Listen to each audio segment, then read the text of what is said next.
इसका लिंक भेजो मेरे पास होता रहता।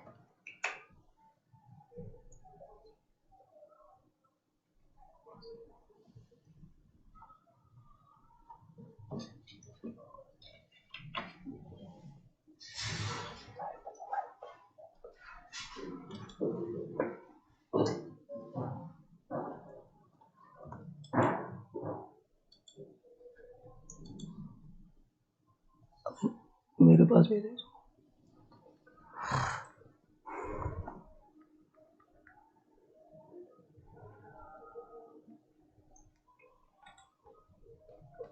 इस पे कहाँ आएगा लाइव?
हेलो नमस्कार दोस्तों, मैं इंजीनियर हंसराज आपके अपने YouTube चैनल आपका बहुत बहुत हार्दिक स्वागत करता हूं तहे दिल से। आज थोड़ा हमारा टेक्निकल टीम थोड़ी एब्सेंट है, शादी ब्याह चल रहा है, तो थोड़ा सा उसके लिए कुछ थोड़ी अगर प्रॉब्लम भी हो तो उसके लिए क्षमा करना। बाकी मैं वादे के मुताबिक आपको समय पर क्लास में पहुंचा हूं, तो प्लीज ज़्यादा से ज़्यादा वीडियो को लोगों तक शेयर कीजिए, जितने भी लोग देख सकते हैं, ताकि लोग देखें।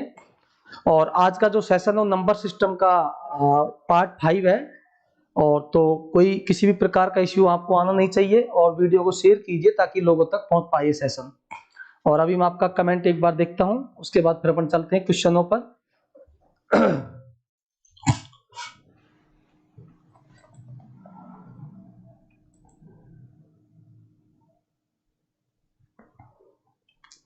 भैया लाइव की संख्या बहुत कम है, आज जोश जो है आपका धीरे धीरे कम होता जा रहा है, और अभी इसमें किसी का कोई कमेंट ही नहीं है, ना किसी का कोई। तो प्लीज जितने भी लोग देख रहे हैं, जो भी लोग इसको हैं लाइव अभी, तो ज्यादा ज्यादा वीडियो को एक बार थोड़ा शेयर करने की कोशिश करें, ताकि हमसे ज्यादा की संख्या में लोग जुड़ सकें।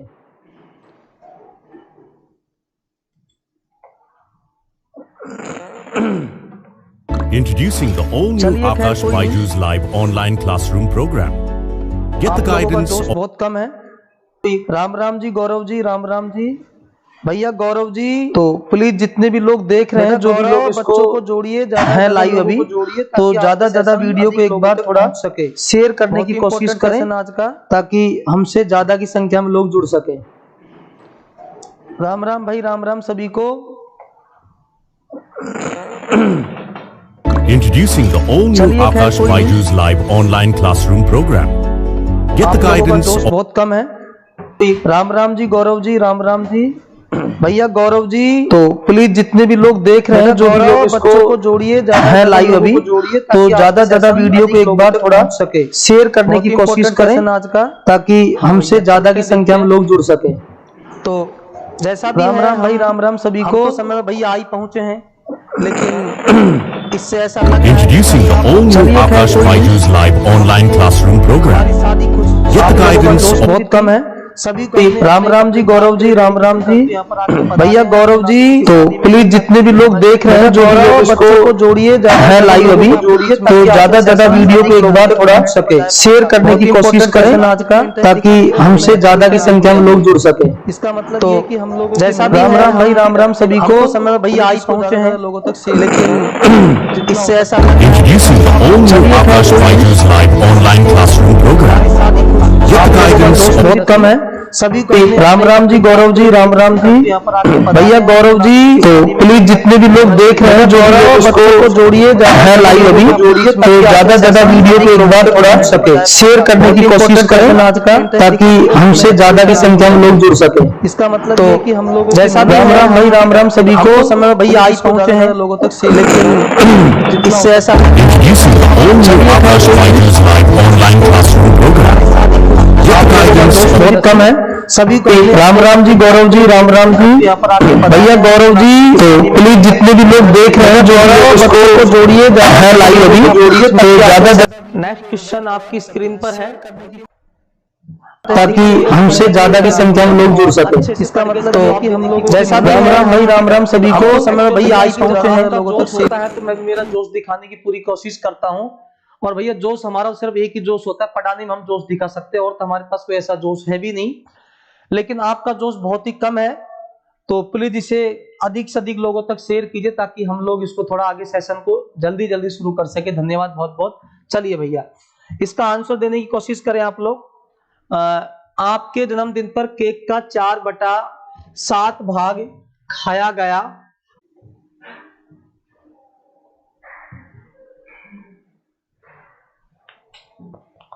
चलो भैया बहुत बहुत धन्यवाद। कुछ बच्चे कह रहे हैं आवाज सही नहीं आ रही, आवाज को सही करें जल्दी, आवाज में प्रॉब्लम आ रही है। कमेंट देख ले भैया। क्यूटनेस जी बहुत बहुत लव यू। निशा भाई जी आवाज की प्रॉब्लम आप बता रहे हैं, एक बार चेक करते हैं सर। आवाज आप बता दीजिए, एक बार कमेंट करिए आवाज में कोई दिक्कत तो नहीं भैया। बच्चों एक बार दोबारा कमेंट कीजिए आवाज में कोई प्रॉब्लम तो नहीं, ताकि हम आगे स्टार्ट कर सके हमारे क्वेश्चनों को। अब सही है, ओके बच्चे ओके ठीक है, थैंक यू। चलिए भैया आप क्वेश्चन पर ध्यान दीजिए बच्चों। आपके जन्मदिन पर केक का 4/7 भाग खाया गया। अगले दिन आपके पिताजी शेष भाग का 1/2 भाग खा लिए। आप केक को समाप्त करना चाहते हैं, कितने अंश बचे हुए हैं? देखो बच्चों कल मैंने सेम टू सेम ऐसा क्वेश्चन करवाया गया था कि एक तरफ तो आप मान लीजिए, देखो डायरेक्टली बता रहा हूं, बाकी मैं इसको थोड़ा सा अगर आप चाहेंगे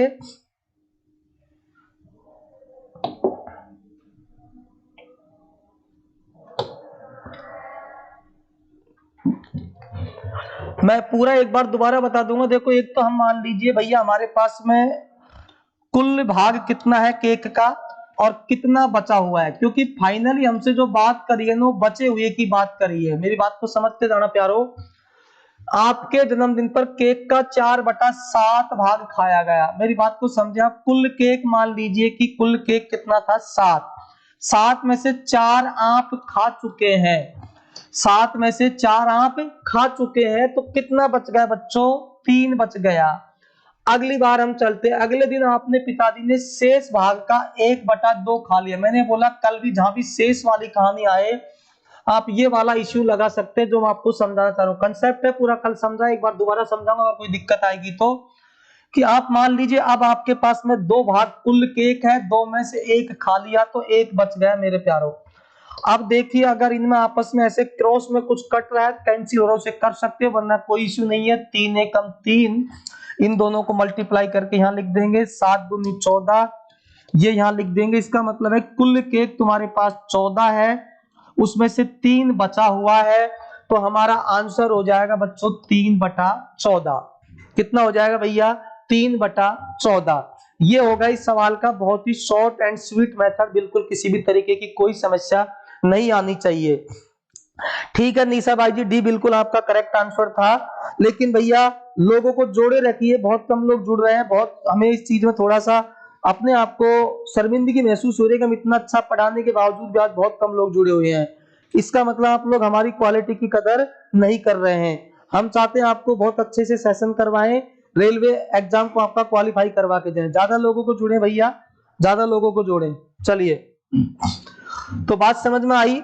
चलो एक बार मैं थोड़ा सा दोबारा इसका दूसरे मेथड से आपको समझाता हूं, अगर आपको कोई किसी भी तरीके की बात अगर प्रॉब्लम लग रही हो तो। देखिए मेरे बच्चों,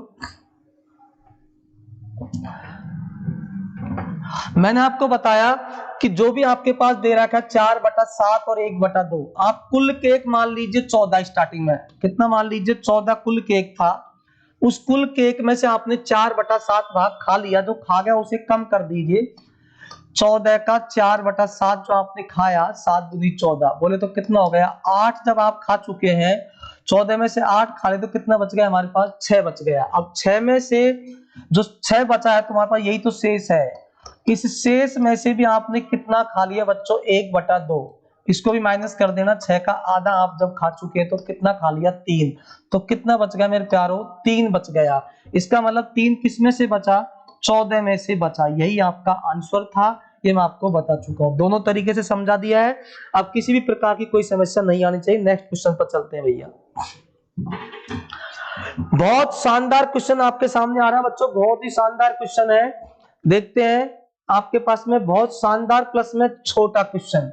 शानदार, जानदार और छोटा दोनों ही चीजें हैं। शानदार क्वेश्चन है प्लस में आपका, और बहुत स्मॉल। और आपका हर एग्जाम में ऐसा क्वेश्चन, लगभग एक छोटा सा क्वेश्चन आपसे पूछ लिया जाता है और बच्चे इसको भी गलत कर देते हैं। ठीक है, तो इसको समझ लेते हैं एक बार। देखो भैया, 628348 संख्या के 8 स्थान मूल्यों का अंतर क्या है। देखो यह स्थान दिया हुआ है, स्थान का मतलब आप समझ जाइए मेरी बात को। 2 तरह की वैल्यू होती है किसी भी संख्या के अंदर। कौन कौन सी वैल्यू होती है, एक होता है स्थानीय मान जिसको प्लेस वैल्यू बोलते हैं, एक होता है स्थानीय मान जिसे प्लेस वैल्यू बोलते हैं, एक होता है जातीय मान। तो यहाँ ये बात कर रहा है मेरे प्यारे स्थानीय मान की। किसकी बात कर रहा है, स्थानीय मान पर, मतलब उस अंक की उस जगह पर क्या औकात है। तो बच्चों इसका आंसर आपको इतना समझा दिया है, अब आप इसका आंसर दे सकते हैं। कोशिश करिए इसका आंसर देने की कि स्थान मूल्यों का मतलब क्या होता है। इसका आंसर देने की कोशिश कीजिए भैया। मैं आपको जो क्वेश्चन दिया इसका आंसर दे दीजिए प्लीज भैया। देखो मेहनत खराब नहीं जानी चाहिए, इतना अच्छे से कर रहे हैं तो इसका आंसर भी दीजिए एक बार। चलो कोई नहीं, इसका मतलब आप इसमें भी नहीं बता पा रहे हैं तो कोई बात नहीं है। देखो 8 के स्थानीय मान क्या क्या है। देखो यहाँ पर हमारे पास संख्या ये वाली, मैं इसको यहाँ खुल के लिख देता हूं, 628348 देखो मेरी आदत है, मैंने आपको कल भी बताया था, मेरी आदत है खोलकर बताने की, तो मैं पूरी कोशिश करता हूं आपको खोलकर बताया जाए। ठीक है, मैं खोलकर बता रहा हूं सारी चीजों को, ठीक है ना, इस तरीके से नहीं बताता हूं मैं। अब देखिए 8 यहाँ पर 2 जगह है, एक तो 8 ये रहा, एक 8 ये रहा, तो दोनों का स्थानीय मान अलग अलग होगा। इस 8 का स्थानीय मान होगा 80 और इस 8 का स्थानीय मान कितना होगा मेरे प्यारो, इसका स्थानीय मान होगा 81234 ये होगा। तो 2 8 के स्थानीय मान हो गए, एक तो आपका ये हो गया जो आपका कितना हुआ 80,000 और ये 80, ये इन दोनों का अंतर पूछ रहा है। मतलब 80,000 में से आप किसे घटाएंगे बच्चों, 80 को घटा देंगे। ठीक है, वो यही तो बोल रहा है 8 के स्थान मूल्यों का अंतर। 0 10 में से 8 गया 2, फिर आपका ये बच गया कितना भैया 9 9 और 7, तो कितना होगा 79,920। चलो आगे चलते हैं।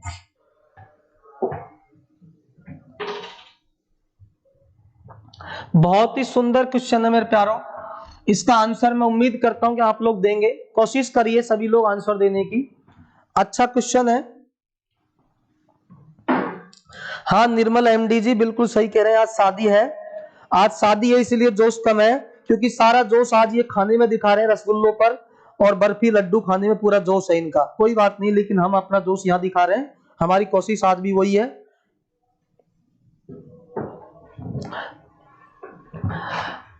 देखो भैया हमारी तो एक सीधी सी बात है, हम तो एक ही चीज पढ़े हुए हैं, हम आप लोगों को इतना प्रेम करते हैं कि आप लोग सफल हो, इसलिए पूरी मेहनत कर रहे हैं।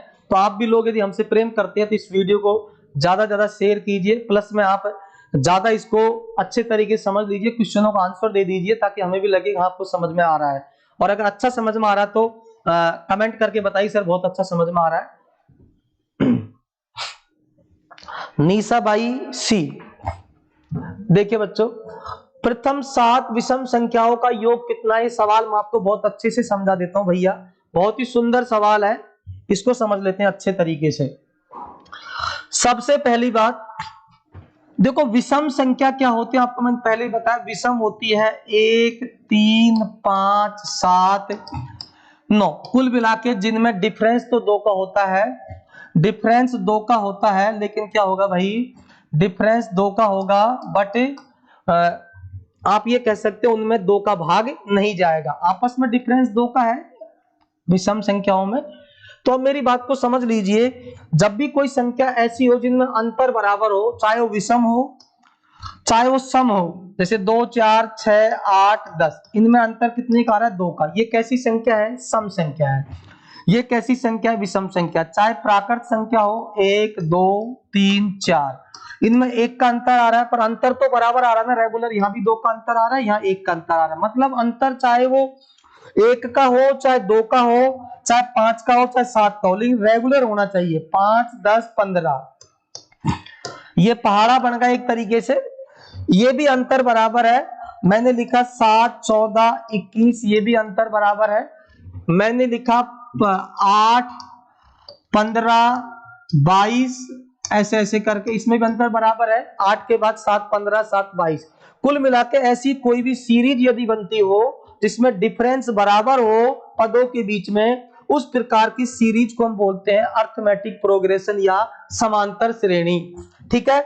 और जब भी कोई सीरीज आपकी समांतर बनेगी तो उसका आपको दिमाग नहीं लगाना है, जब भी कोई सीरीज आपकी समांतर बनती है उसमें एक ही फॉर्मूला अप्लाई कर दो, चाहे वो कैसा भी सवाल हो, कितना भी बड़ा क्वेश्चन हो, अगर जब भी कोई समांतर श्रेणी बनती है तो ध्यान रखना मेरी बात को, अगर कोई भी समांतर श्रेणी आपके सामने बनती है तो समांतर श्रेणी का जब भी आपको योग निकालना हो तो इसमें एक ही बात याद रखो मेरे भाई, प्रथम पद प्लस अंतिम पद बटा 2 इंटू पदों की संख्या, बस ये आपको उसका जब भी आप योग निकालना चाहें कोई भी समांतर श्रेणी का तो उसके लिए यही फॉर्मूला आप इस्तेमाल कर दे, ज्यादा फॉर्मूला लगाने की कोई रिक्वायरमेंट नहीं है।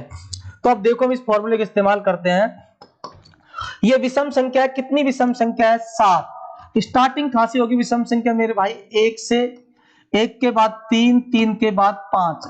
अब 7 विषम संख्या है तो ये थोड़ा सा ध्यान रखें आप, 7वें नंबर की जो विषम संख्या होगी, आपको पता है हर 2 के अंतराल पे आपका 7वां पद अगर देखा जाए तो आपका 14 नंबर की गिनती पर जैसे आप पहुंचते हैं, अगर सम संख्याओं की बात करें तो विषम संख्या का जो nवां पद होता है वो 2n-1 से निकाल लेते हैं। इसको रटने वाली कोई बात नहीं, समझने की बात है कि 7 संख्या है, 2 के अंतर पर 14 पे तो पहुंचेगी। 14 का मतलब होगा सम संख्या, तो उससे एक कम हो गया 13, तो विषम संख्या 7वें नंबर की हो गई 13। या फिर 2n-1 से निकाल लीजिए 7वें नंबर का पद, n का मान 7 रख लीजिए, 7 दूनी 14 में से 1 गया तो 13, इसका मतलब पहला पद हो गया 1 और अंतिम पद हो गया 13। बात खत्म, सवाल हो गया आपका 1 + 13/2 इंटू पदों की संख्या, पद कितने सामने 7 हटा, तो आपका आंसर हो गया 13 और 1 14, 14 में 2 का भाग लगा तो ये आपको हो गया 7 और 7 को 7 से मल्टीप्लाई किया, आंसर हुआ 49। जिनका भी 49 आंसर आता है उनका आंसर बिल्कुल राइट है, बिल्कुल सही है। धन्यवाद दोस्तों, आगे चलते हैं। देखिए मेरे प्यारे, अभी मैं आपको समझा के आया हूं, सेम टू सेम वही बातें हैं। देखो कितना अच्छा सवाल है, उसी चीज पर डिपेंड है जो आपने इससे पहले पढ़ा था। इसका आंसर दीजिए Manmohan ji, nice class, very good, thank you बच्चे। गौरव जी सुपर, धन्यवाद बहुत बहुत भैया, आप लोगों का प्यार मिलता रहे, कोई दिक्कत नहीं, मैं सुपर से भी ऊपर लेकर चलेंगे क्लास को, लेकिन आपका प्यार मिलता रहे इसी तरीके से, और आप लोग ज्यादा ज्यादा लोगों को जोड़िए बस। देखो बच्चों, इसका आंसर देने की कोशिश कीजिए, कितना शानदार सवाल आपके सामने। 1 से 30 तक सभी प्राकृतिक संख्याओं का योग कितना है? मैंने आपको पहले ही बता दिया कि 1 के बाद 2, 2 के बाद 3। जब सवाल खुद कह रहा है कि 30 तक की प्राकृत संख्या, तो प्राकृत संख्याओं में 1 का डिफरेंट रहेगा, तो अंतिम पद भी 30 ही रहेगा ना, और शुरू का पद कितना रहेगा? 1। बात खत्म हुई। हमें योग चाहिए, हमें क्या चाहिए भैया?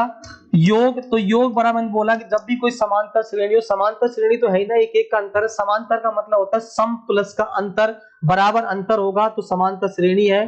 तो बराबर अंतर है तो समांतर श्रेणी के योग का फॉर्मूला वही प्रथम पद कितना हो गया 1, अंतिम पद कितना हो गया 30 और बटा हो गया 2 और इनटू पदों की संख्या, पद आपके सामने खुद ही कह रहा है 30 तक को मतलब 30 ही पद है ना, तो 30 से मल्टीप्लाई कर दो, आपका आंसर होगा 31 डिवाइड बाई 2 इंटू 30। ठीक है, कुछ बच्चे यहाँ बहुत बड़ी गलती करते हैं, मुझे पता है, जो बहुत वीक है। हालांकि ऐसे वीक बच्चे रेलवे को आप क्वालिफाई जो कितना अगर है तो कर भी नहीं पाएंगे, थोड़ा कोशिश करेंगे। कुछ बच्चे गलती करते हैं 2 एकम 2 15 दूल 30 ऐसा करते हैं, ऐसा कभी मत करना मेरे प्यारे। ठीक है, कभी भी पूरा ऐसे नहीं कटता, प्लस के अंदर पूरा टोटल होके उसको आप कैंसिल कर सकते हैं। ठीक है, ये बात थोड़ी सी बात को समझने की कोशिश करना मेरी। ठीक है, तो ये बात हुई। हम कह सकते हैं सो जोड़ दो 31 डिवाइड बाई 2 इंटू 30, 2 से काट दे इसको 30 को कितनी बार कटा 15, 31 इंटू 15 आप इसको मल्टीप्लाई करें, 15 कम 15 हासिल 1, 15 × 45 और 1 46, कितना आंसर आया बच्चों 465। ये इसका राइट आंसर। कोई दिक्कत भैया, किसी भी तरीके कोई दिक्कत हो तो बोलिए बच्चों, किसी की, हरकेश जी बहुत बहुत धन्यवाद। किसी भी तरह कोई दिक्कत हो तो बता दीजिए प्यारो, आगे चलते हैं भाई।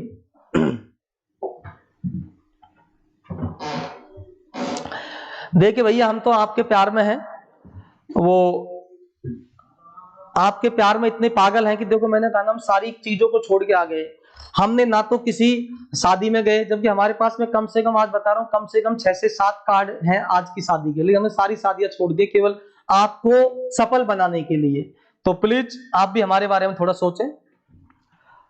चलो बच्चों, प्रथम 6 संख्याओं का योग कितना है? आंसर देने की कोशिश कीजिए बच्चों, आंसर देने की कोशिश कीजिए बच्चों।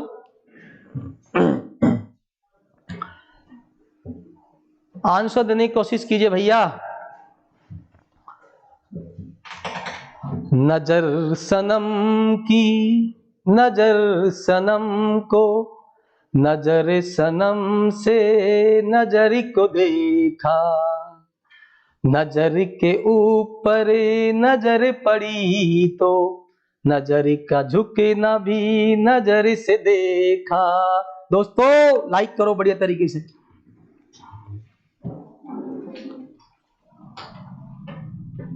हाँ भाई,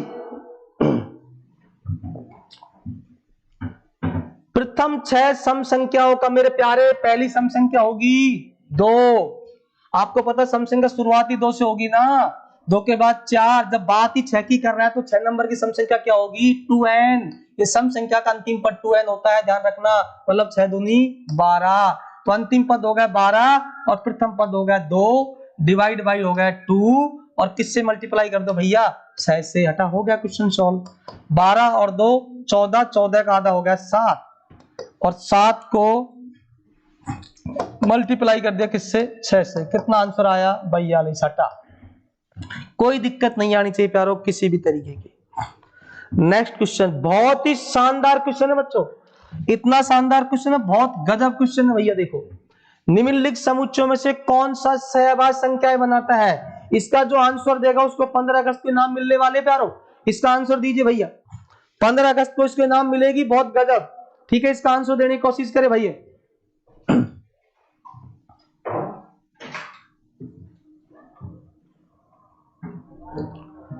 हाँ भैया, निम्नलिखित समुच्चयों में से कौन सा सहअभाज्य संख्याएं बनाता है? अब देखो थोड़ा सा ध्यान दीजिए, मैंने आपको पहले ही बोला था कि देखो अभाज्य संख्या क्या होती है भाई। थोड़ा सा एक बार दोबारा रिवाइज करना चाहूंगा। अभाज्य संख्या या प्राइम नंबर क्या होते हैं? अभाज्य संख्या या प्राइम नंबर क्या होते हैं? मतलब कि जिनके 2 फैक्टर हो, मतलब उनके अंदर केवल 2 ही गुणनखंड हो। 2 गुणनखंड का मतलब ये होता है कि या तो उसमें खुद संख्या का भाग जाए, स्वयं संख्या का सेल्फ, या 1 से डिवाइड हो। या तो उसमें स्वयं संख्या का भाग जाए या उसके अलावा 1 का और जाए, वही उसके 2 गुणनखंडों से क्या कहते हैं अभाज्य संख्या। अब मेरी बात सुनिए, यहाँ पर छोटी सी बात निकल के आइए आगे। क्या निकल के आइए? ये सहअभाज्य निकल के आइए भैया। तो अभाज्य संख्या का मतलब समझ में आ ही गया होगा कि जैसे कि 2 है, 2 का फैक्टर 1 और 2 ही है, 3 का फैक्टर 1 और 2 है, 5 का फैक्टर 1 और 5 है, इनके अलावा किसी संख्या किसी भाग जाता नहीं, सॉरी ये 3 है, ठीक है। एक तो 1 और एक खुद संख्या, तो इस प्रकार से ये तो होती है अभाज्य संख्या। अब ये सहअभाज्य नई समस्या आई है, देखिए कोई इसका आंसर देने की कोशिश कर रहा है क्या बच्चों?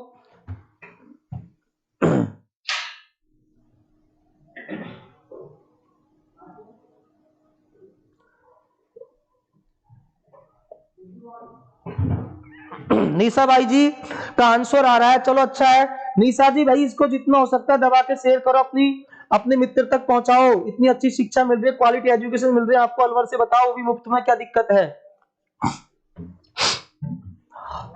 कुछ बच्चे इसका जवाब दे रहे हैं मेरे प्यारे, एक आंसर दे रहे हैं, बहुत ही शानदार है और शानदार जवाब है।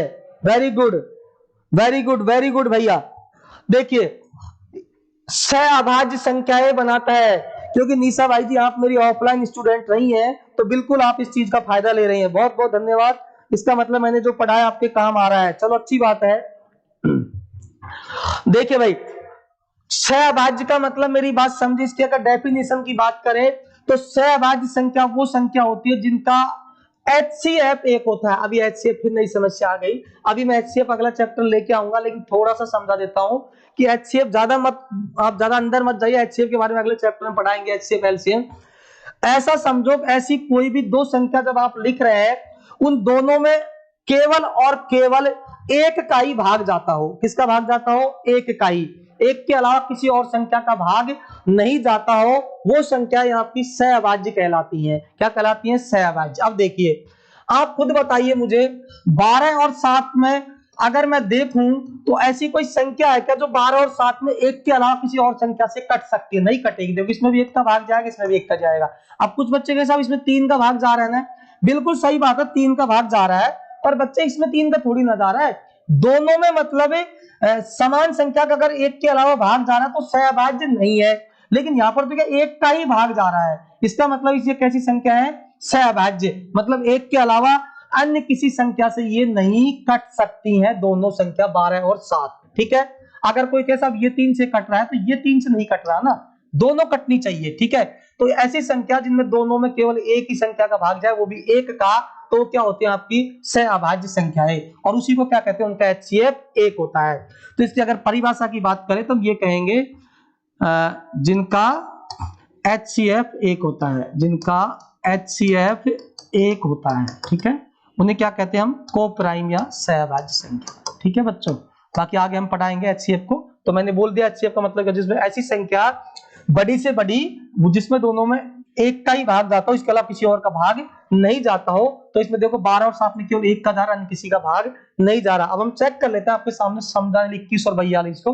देखो 21 और 42 की बात करें, दुनिया भर की संख्या का भाग जा रहा है, एक का भी जा रहा है, 3 का भी जा रहा है, 3 का यहाँ भी जा रहा है, 7 का यहाँ भी जा रहा है, 7 का यहाँ भी जा रहा है, 1 का यहाँ भी जा रहा है, तो कितनी संख्या का भाग जा रहा है? तो नहीं हो सकती नहीं है, क्योंकि मैंने कहा ना केवल एक का भाग। 3 और 9 में देखो 3 का इसमें जा रहा है, 3 का इसमें जा रहा है, 1 का इसमें, 1 का इसमें, तो ये भी नहीं हो सकती। 43 129 की अगर बात करें तो यहाँ थोड़ा सा कंफ्यूजन लग रहा होगा। देखो 43 और 129, इसमें एक का जाएगा, इसमें एक का तो जाएगा ही जाएगा, एक का प्रत्येक संख्या में जाएगा, ठीक है। जिनमें किसी का नहीं जाएगा उसमें एक का ही जाएगा, ठीक है, और वही आपकी सहअभाज्य होती है। लेकिन यहाँ पर देखो एक के साथ साथ किसका जा रहा है? 43 का जा रहा है, और इसमें भी किसका जा रहा है? 43 का। 43 से कितनी बार कटे गए? 4 से 12, 3 बार कट गया, ये आपका एक बार कट गया, तो भाग जा रहा है दोनों में 43 का और 1 का। इट मींस ये संख्या भी आपकी सहअभाज्य नहीं है। फिर कौन सा आंसर हो आपका? ए। चलिए बच्चों आगे चलते हैं। बहुत अच्छा सवाल है, अति शानदार क्वेश्चन है बच्चों, जवाब देने की कोशिश करें मेरे भाई। निम्नलिखित संख्याओं का सही आरोही क्रम क्या होता है? आरोही का मतलब होता है बच्चों, अगर आप इंग्लिश में समझते हैं तो असेंडिंग ऑर्डर। असेंडिंग ऑर्डर मतलब हम कह सकते हैं बढ़ते हुए क्रम में, बढ़ते हुए क्रम में, बढ़ते हुए क्रम में, ये होता है आपका आरोही क्रम। निम्नलिखित संख्याओं का सही आरोही क्रम क्या है? चलिए बच्चों जवाब देने की कोशिश कीजिए। राम निवास जी बहुत बहुत धन्यवाद। बस आप लोग प्यार बनाए रखिए और जुड़े रहिए, आपको पूरा कोर्स मिलेगा free railway NTPC group D के लिए। और एक बात थोड़ा सा मैं बोल देना चाहता हूं, वैसे मैंने बता रखा अपनी क्लासेस जो रहेंगी मंडे टू फ्राइडे रहेंगी भैया, मंडे टू फ्राइडे, यानी कि कल सैटरडे और संडे का अपना ऑफ रहेगा, फिर मंडे को क्लास लगेगी उसी समय 7 बजे। इसका आंसर देने की कोशिश कीजिए बच्चों। संख्याओं का सही आरोही क्रम क्या है? आरोही क्रम का मतलब मैं क्या कहना चाह रहा हूं, आपसे बार बार कह रहा हूं, आरोही क्रम का मतलब ये कहना चाह रहा हूं बढ़ते हुए क्रम में सबसे पहले सबसे छोटी, फिर उससे बड़ी, फिर सबसे बड़ी। तो मेरी बात को समझें, इस चीज के निकालने के तरीके कई है मेरे भाई। एक तरीका तो यह है, देखो फर्स्ट तरीका क्या है, बात को समझे। फर्स्ट तरीका क्या होता है कि आप 3/4 का मतलब निकाल दीजिए साहब, कि 4 का भाग 3 में लगाएंगे तो लगभग 0.75 आएगा। ठीक है, मान लिया भैया 0.75 आया। अगर 17/24 की मैं बात करूं तो 24 का भाग 17 में आपको लगाना पड़ेगा। अब भाग कैसे लगाएंगे, आपको नहीं आता तो ऐसे लगाओ मेरे भाई, पॉइंट लगाओ, जीरो लगाओ। अब कितनी बार जाएगा, कितनी बार जाएगा भैया, 24 पंजो 120, 2 संत तो 14 और 4 संत तो 28, लगभग शायद 7 बार जाएगा। 7 चौक 28, 2 7 दून 14 2 16, 168, 7 चौक 28 और 7 दून 14, 2 बच गया। अब हम पॉइंट के बाद एक जीरो यहाँ पर लगाने का आपको अधिकार होता ही होता है, 2 बचा। उसके बाद में आप जीरो लगा भी सकते हैं, फिर भी भागे भाग फिर शून्य लगाएंगे, तो लगभग 0.70 आया। 2 अंक तक निकाल लिया हमने, लगभग है मतलब कंफर्म नहीं है, अभी आगे और भी आ सकता है, इसका तो कंफर्म 0.75 है। फिर हम बात करें 2/3, इसका हो जाएगा 0.66, मतलब 0.6 का बार। ठीक है, तो इसको हम लगभग की बात करें तो हम 0.67 कह सकते हैं लगभग में। अब यह देख पाएंगे आप कि इनमें से आप कह रहे हैं बढ़ते क्रम में, तो बढ़ते क्रम में पहले सबसे छोटी लिखो। सबसे छोटी कौन सी दिखाई दे रही है मुझे, 2/3 दिखाई दे रही है। उसके बाद 17/24 दिखाई दे रहा है, उसके बाद 3/4 दिखाई दे रहा है। तो इसका आंसर कौन सा हो गया, और नंबर का। लेकिन इस तरीके से करना भी उचित है, कोई इश्यू नहीं है अगर आप कर सकते हैं तो। मैं आपको इसके अलावा एक सीन थोड़ा सा और समझा देता हूं, ठीक है प्यारो। ये तो आप कर ही सकते हैं, इस तरह से डिवाइड करके भाग लगा के भैया किसका आंसर दे सकते हैं, क्योंकि मैं आपको ज्यादा उलझन में नहीं रखूंगा। मेरा टारगेट आप उलझन में ना रहे, आप पेपर को प्रॉपर तरीके से हल करें, वैसे भी कर सकते हैं, कोई दिक्कत वाली बात नहीं है। एक तरीका थोड़ा सा और बता देता हूं, अगर आप उसको समझ पा रहे हैं तो मेरी बात को, कंसेप्ट वाला कोई ऐसा कोई वो नहीं है, मतलब बिना कंसेप्ट का है, सब चीज कंसेप्ट की बताऊंगा आपको मैं। देखिए भाई, जो सेकंड तरीका है देखो वो क्या कहता है, उसको समझ लेते हैं मेरी बात को। मैं थोड़ा सा समझाना चाहूंगा। 1/3 और यहां लिखा मैंने 2/3। अगर मैं आपसे पूछूं कि इनमें कौन सा बड़ा है, तो आप आंख मीच के कह देंगे सर 2/3। क्यों कहेंगे, क्योंकि नीचे की सब संख्या तो बराबर है, भाग तो देने वाली संख्या बराबर है, तो जो ऊपर की बड़ी होगी वही बड़ी होगी। अगर मैं आगे लिखूं 3/3 तो साहब ये बटा है कि उस पर 3 आ रहा है। लेकिन तो नीचे वाली संख्या जिसको हर बोलते हैं, अगर वो बराबर हो तो हम कह सकते हैं जिसका अंश बड़ा होगा वही बड़ा होगा। ऐसा हम कुछ यहां कर सकते हैं, देखिए 3/4। नेक्स्ट संख्या थोड़ा सा मैं इसको नीचे लिखता हूं, 3/4 ये पहली संख्या, दूसरी संख्या 17/24, तीसरी संख्या 2/3। मैं ये कह रहा हूं कि 4, 24, 3 का एलसीएम होता है 24। एलसीएम मतलब वह छोटी छोटी संख्या जिसमें सभी संख्याओं का भाग चले जाए, 4 का, 24 का, 3 का, तो 24। मैंने कहा अगला चैप्टर आपका एलसीएम का यार, घबराइए मत, एलसीएम एचसीएफ का। तो हम कह सकते हैं 24 हो जाएगा, यानी कि मैं नीचे की संख्या को, प्रत्येक संख्या को 24 बना देता हूं। अब ये 24 कैसे बनेगा, देखो मैं इसको किससे गुणा कर दूं, 6 से, 4 से 24, तो ऊपर भी 6 से करो, क्योंकि किसी भी संख्या को समान संख्या ऊपर नीचे गुणा करने से कोई फर्क नहीं पड़ता। अब देखो ये नीचे ऑलरेडी 24 है, इसमें कुछ करना ही नहीं है। इसमें देखिए ये कितना 3, तो इसको कर नीचे 8 से, और ऊपर भी कितना हो जाएगा 8, क्योंकि मुझे 24 बनाना है ना। अब देखो ये भी 24 बन गया, ये भी 24 बन गया, ये भी 24 बन गया। अब हमें नीचे से कोई मतलब नहीं, नीचे बराबर आ गया, ऊपर का जो बड़ा होगा बड़ा, छोटा हो जाए। ये हो गया 3 6 की 18, कितना हो गया ये 3 6 की 18, और ये हो गया 8 दूनी 16। अब इससे हम बता सकते हैं आराम से कि जो 16 है वो छोटी है, 17 है उससे बड़ी, 18 है उससे बड़ी है, और मैंने आपको वही बोला। तो 16 का मतलब कौन सी संख्या हो गई आपकी, ये कौन सी वाली है अपनी भैया, 2/3। ये कौन सी अपनी सबसे छोटी। उसके बाद 17 वाली कौन सी आपकी, 17/24, ये इससे बड़ी, और सबसे बड़ी कौन सी है अपनी 3/4। बस इस तरीके से आप कर सकते हैं, ठीक है। चलो भैया धन्यवाद, समझ में आ रहा था भैया, लाइक करिए। अगला क्वेश्चन भैया,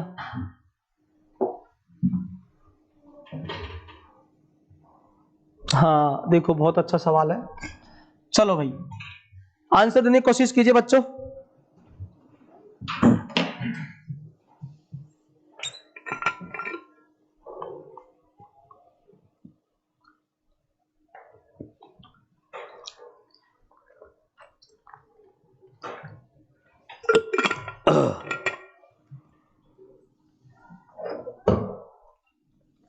हाँ भैया, इसका आंसर देने की कोशिश कीजिए। मनमोहन सिंह जी बहुत बहुत धन्यवाद। चलो भैया, 251 की पावर 98, 21 की पावर 29, 106 की पावर 100 और 705 की पावर 35 माइनस 16 की पावर 4 प्लस 259 का सरलीकृत रूप में इकाई का अंक बताइए। ये हमारा यूनिट डिजिट का सवाल है, इकाई का अंक का बताना है। देखिए इकाई के अंक के बारे में थोड़ा सा बता दो, उसमें नेक्स्ट क्वेश्चन शायद इकाई का अंक का आएगा। पहली बात तो देखो, मेरी एक बात समझ लीजिए, अगर किसी भी संख्या का इकाई का अंक 0 हो या 1 हो और एक 5 हो और एक 6 हो, इनकी पावर यदि कुछ भी हो तो इनका तो इकाई का अंक सेम रहेगा। सेम मतलब वही, 0 है तो 0 रहेगा, 1 है तो 1 रहेगा, 5 है तो 5 रहेगा, 6 है तो 6 रहेगा। मेरा कहने का मतलब, जैसे मान लो कहीं मैंने लिखा 331 की पावर 558, 57, कुछ भी तुम्हारा जो मन कर, आपसे पूछे इसका इकाई अंक क्या होगा तो आप आंख मीच के कहेंगे साहब इसमें इकाई अंक क्या है, 1। तो मैं कहता हूं इसका इकाई अंक 1 है, तो इसकी पावर कुछ भी हो, घात कुछ भी, उसकी इकाई अंक भी आंसर कितना आएगा, 1 ही आएगा। ठीक है, इसी प्रकार लास्ट में 1 की जगह क्या हो, 0 तो भी 0 आएगा, अगर ये 5 हो तो 5 आएगा, 6 हो तो ये 6 आएगा। ऐसा क्यों होता है, इस चीज को मैं आपको हल्का सा समझा देता हूं। ठीक है, कि ऐसा क्यों हो रहा है, रीजन समझिए आप।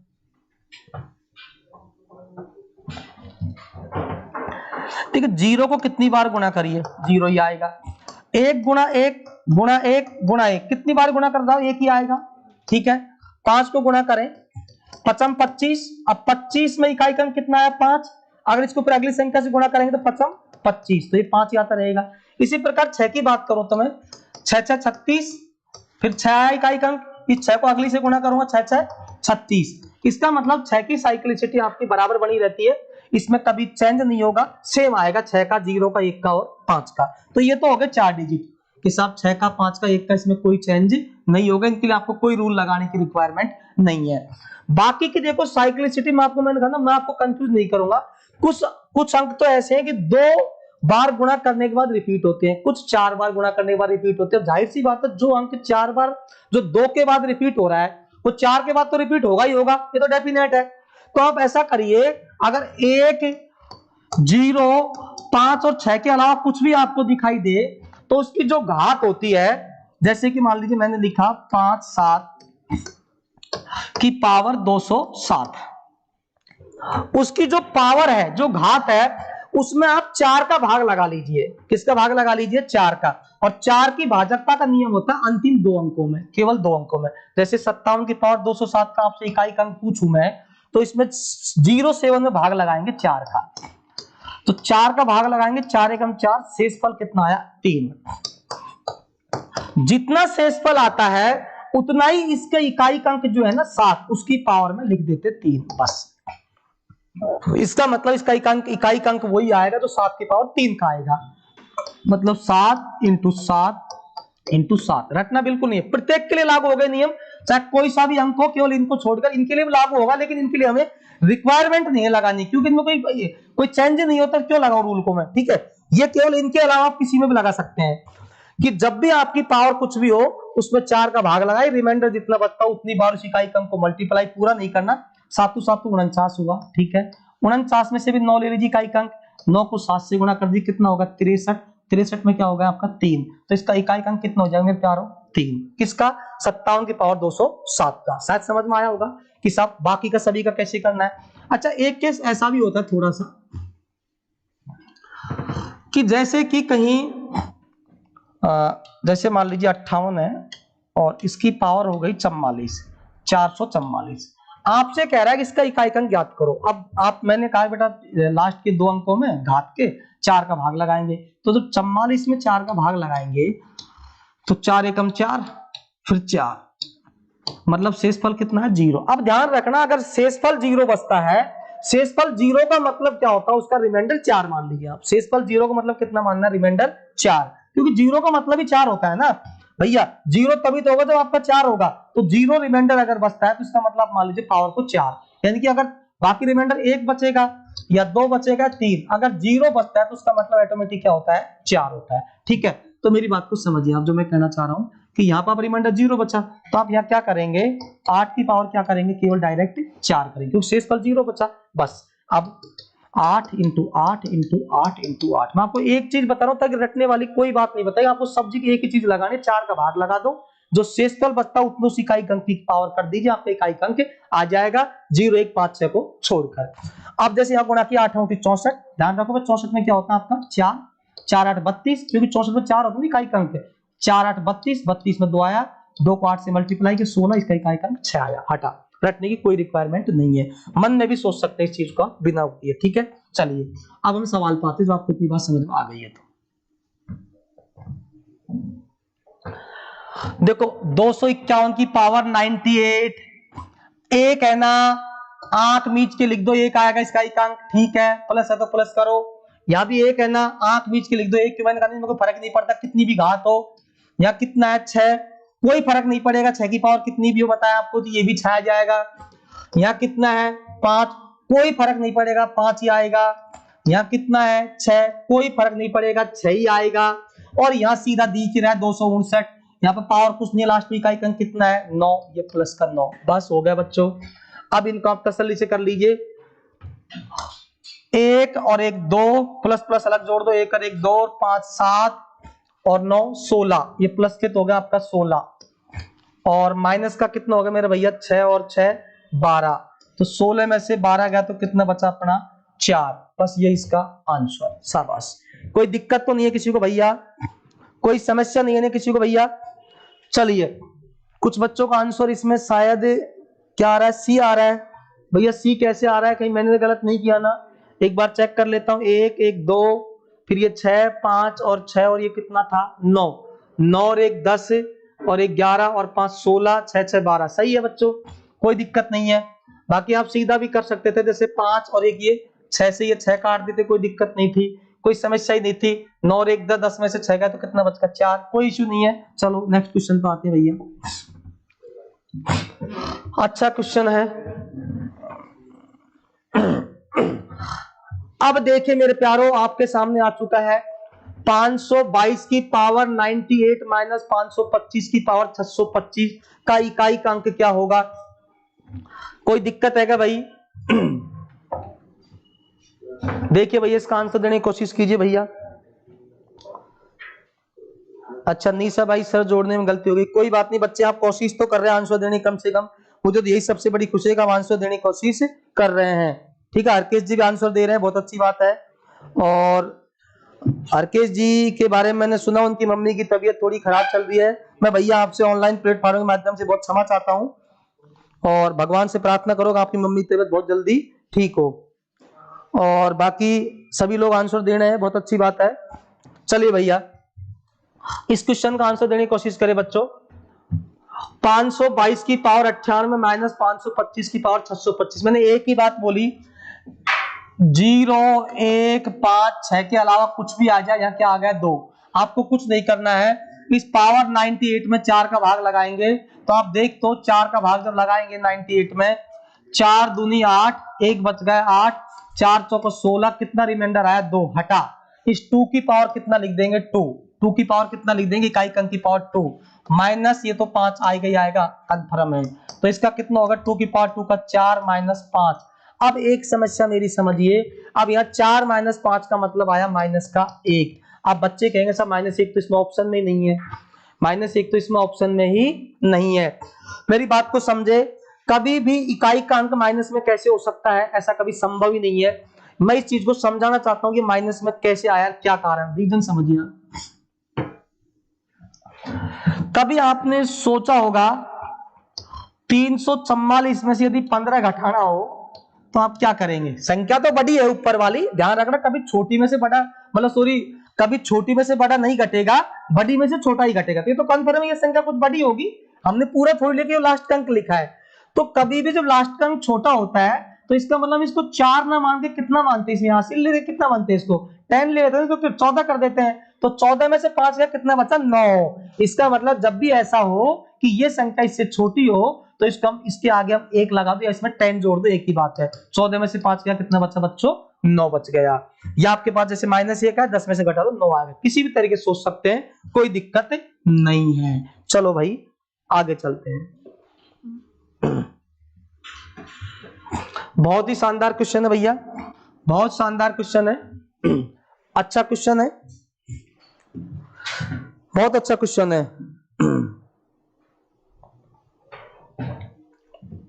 चलिए भैया देखिए, 2 की पावर 23 इंटू 15 की पावर 45 इंटू 3 की पावर 10 में अभाज्य गुणनखंड कितने हैं? प्राइम फैक्टर, प्राइम फैक्टर अभाज्य गुणनखंड। अब मेरी बात समझे थोड़ा सा। देखो दो तरीके गुणनखंड होते हैं, मैं आपको यहाँ थोड़ा सा, हालांकि ज्यादा आपको डिटेल नहीं बताना चाहूंगा, डिटेल इसमें बताने की रिक्वायरमेंट है भी नहीं। अभाज्य गुणनखंड और एक होता है आपका सही मायने में अभाज्य भाजक, उसको भी कई बार गुणनखंड बोला जाता है। वहां तो केवल क्या करता है, अभाज्य देख लेते हैं, 2 है, एक इसमें एक 3 है, इसका टुकड़ा कर देगा, 3 गुणा 5 मतलब 3 5 एक्स्ट्रा है, 3 आ जाएगा, पर टुकड़ा करेगा 2 की पावर 23, इसका देखेगा भैया 3 इंटू 5 हो गया, इसकी होगा 45, इसका होगा 45 और इसका होगा 3 की पावर 10। तो सोचेगा इसमें अभाज्य संख्या कौन कौन सी आ रही है, तो 2 आ रही है, एक 5 आ रही है और एक 3 आ रही है ना। तो ये तो होता है इसका अभाज्य भाजक या प्राइम डिवाइजर, प्राइम डिवाइजर इसको बोलते हैं अभाज्य भाजक। कई बार इस तरीके के सवाल पूछता हूं, उस केस में आप आंसर देंगे 1 2 और 3 संख्या, इसमें कितनी है सॉरी 3, इसके आंसर आप 3 देंगे कि सब 3 अभाज्य भाजक है, ठीक है। उसको भी कई बार अभाज्य भाजक को भी गुणनखंड लिख देता है, उसको आपको थोड़ा सा ऑप्शन से पता लगेगा। यहां थोड़ा सा क्या है कि अभाज्य भाजक ना लिख के अभाज्य गुणनखंड लिखा है, ठीक है।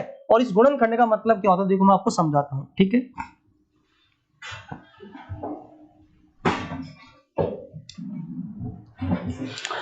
गुणनखंड समझिए, जैसे कोई आपसे पूछे बच्चों के 8 का अभाज्य गुणनखंडों की संख्या बताइए, आप क्या करेंगे, 2 का भाग लगाएंगे, 2 चौका 8, अभाज्य संख्या है 2, फिर 2 का लगाएंगे, 2 दूनी 4, फिर 2 का लगाएंगे 1। आप कहेंगे सब 8 में 2 के अभाज्य गुणनखंड हो गए साहब, इसको 1 नहीं बोलेंगे, 1 2 2 2 3 2 है साहब, मतलब 3 आ गए। अभाज्य गुणनखंड की संख्या कितनी हो गई 3, मतलब पूरे अभाज्य गुणनखंड जितने भी उनकी सबकी संख्या को काउंट कर लेंगे, 3 आ गए, ठीक है। इतना समझ में आया। चलो तो इसका मतलब ये हुआ कि 2 की 8 बराबर 2 की पावर 3 मतलब 3 आया हमारा आंसर। तो यही समझ में आ जाएगा कि ये 2 की पावर 23, इस 15 का भी अभाज्य फैक्टर कर दो 3 गुना 5 और इसकी पावर कितनी है टोटल 15 की 45 इंटू है 3 की पावर 10।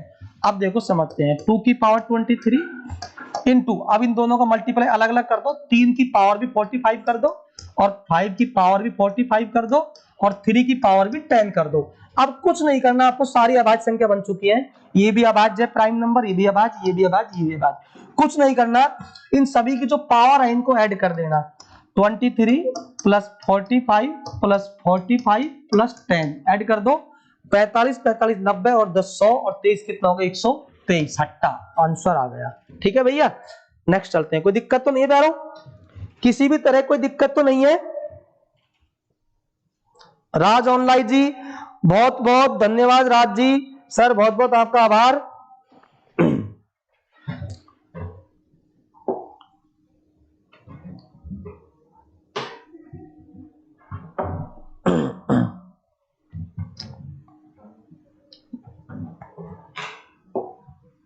शायद आज का, हाँ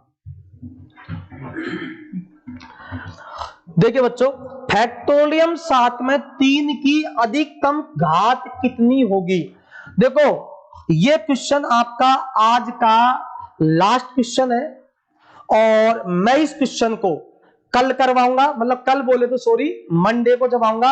आप इसका आंसर कमेंट बॉक्स में देने की कोशिश कीजिए, इसका आंसर कमेंट बॉक्स में देंगे और बताएंगे, फिर मैं इसका मंडे को सॉल्यूशन करवाऊंगा और आपका देख पाते हैं कितने इसका आंसर प्रॉपर दे पाते हैं, या फिर आप इसको होमवर्क भी समझ सकते हैं। इसको आप घर से करिए इस क्वेश्चन को, और मंडे को हम इस क्वेश्चन के साथ में ही अगला जो आपका लेसन या अगला चैप्टर जो स्टार्ट होगा उसको हम करवाएंगे, पूरे स्टार्टिंग से करवाएंगे। तो प्लीज आप सभी जुड़ जाइएगा शुरुआत में, नहीं तो फिर आपको अगर देखो जब भी मैं कोई सेशन या क्लास स्टार्ट करूं शुरुआती में, तो जब जरूर जुड़िएगा। बीच में अगर एब्सेंट हो भी जाओ तो कोई बड़ी बात नहीं, शुरुआत में जरूर जुड़ना, क्योंकि शुरुआत में कुछ बेसिक फंडामेंटल बताता हूं, उन पर आपको ध्यान